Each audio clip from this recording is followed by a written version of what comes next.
October 27th, 2025, meeting of the Environment and Public Works Committee will now come to order.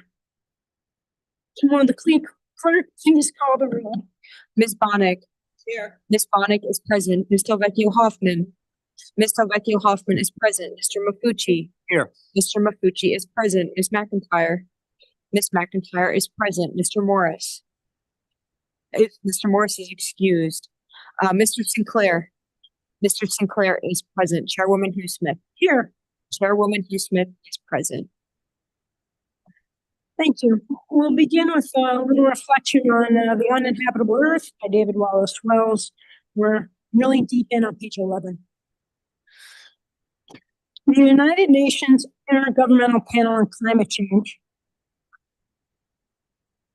offers the gold standard assessments of the state of the planet and the likely trajectory for climate change.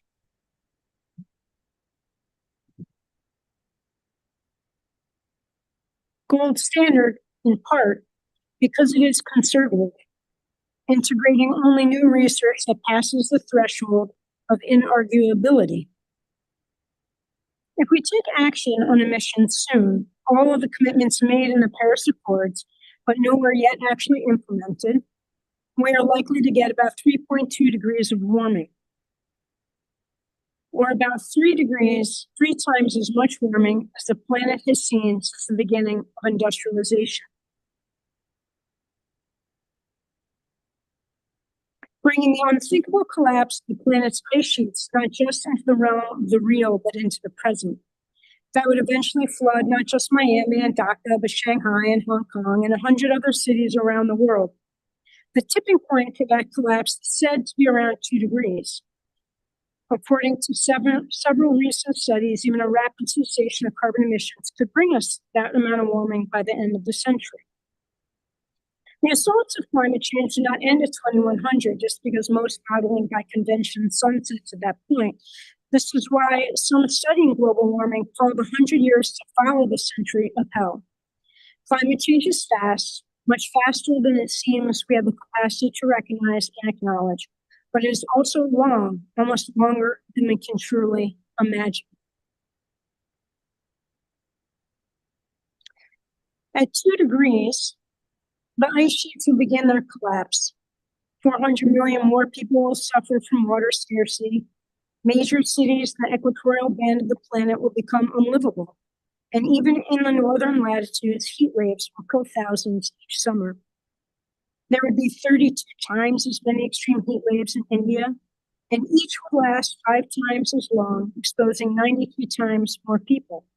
This is our best case scenario. At 4 degrees,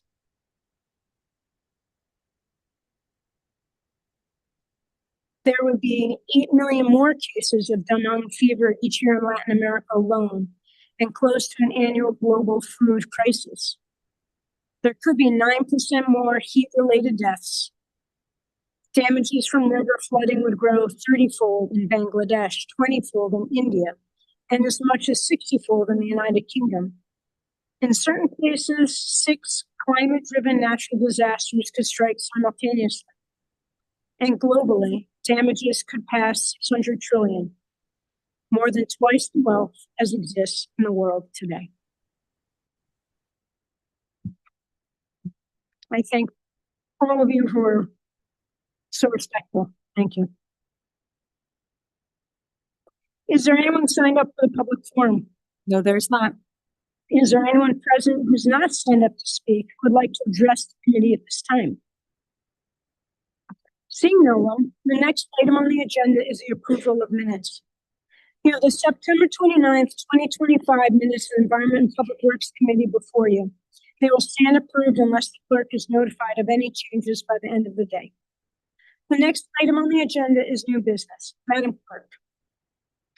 25-0308.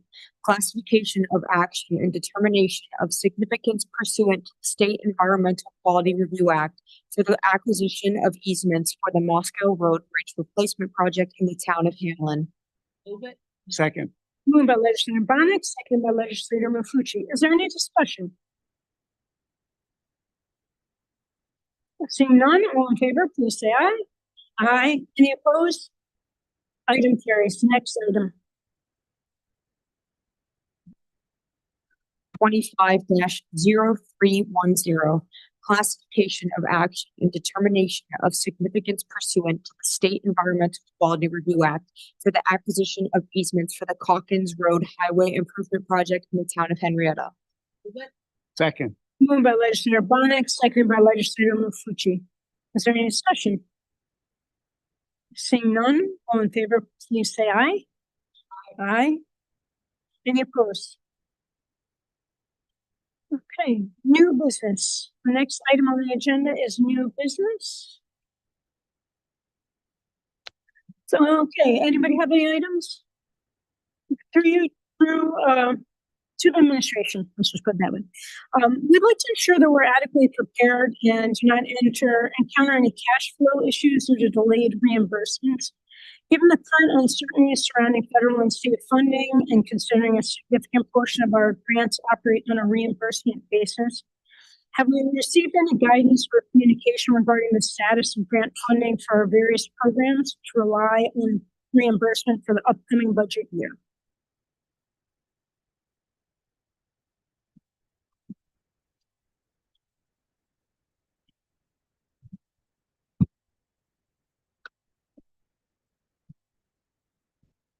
Through you, Madam Chair, the only information I've received from federal agencies has been that while they are shut down, their federal systems for us to request monetary reimbursement are still up and they're still functioning. And other than that, that's really the only communication I have received from the federal government. Thank you. And have you received any guidance from the state at this point? Through you, Madam Chairperson, there has been some initial information from the state regarding SNAP admin reimbursement, but that really has been the only formal communication we've received. Thank you.